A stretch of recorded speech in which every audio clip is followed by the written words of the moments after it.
Ассаламу алейкум. Мир вам всем души вокруг себя. Я нахожусь в селе Михалышей Веденского района Чешской Республики. Этот родник называется Девичья коса. И находится он рядом с памятником Зелимхану Харачойскому, которого, в принципе,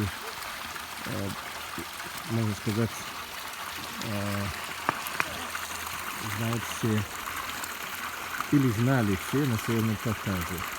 Вот он там сидит, рядом с лошадью.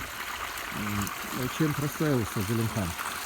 Зелимхан дал обет обречества. Обет обречества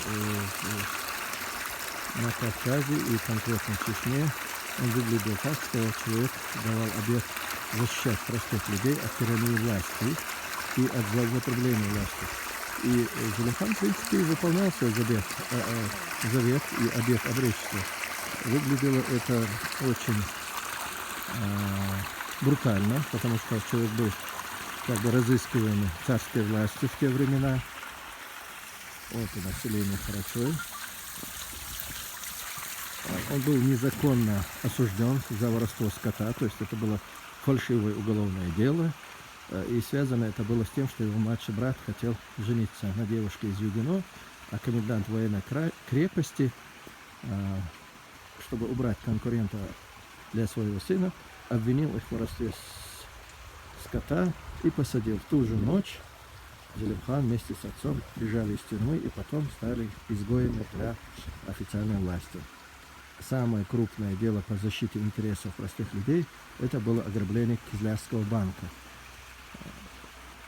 Кизлярский земельный банк был самым крупным на Кавказе. Он выдавал суды под будущий урожай. Была засуха, многие крестьяне обанкротились, и Зелимхан решил защитить их от притеснений земельного банка. То есть он написал открытое публичное письмо в газету с предложением руководству банка отказаться из-за форс-мажорных ситуаций от претензий к тем, кто взял суду. То есть он написал: вы и так хорошо заработали на процентах, то есть оставьте людям хотя бы землю. Конечно, его проигнорировали. Тогда он написал письмо, что в это воскресенье я приеду грабить ваш банк. Кизляр был окружен жандармерией, войсками.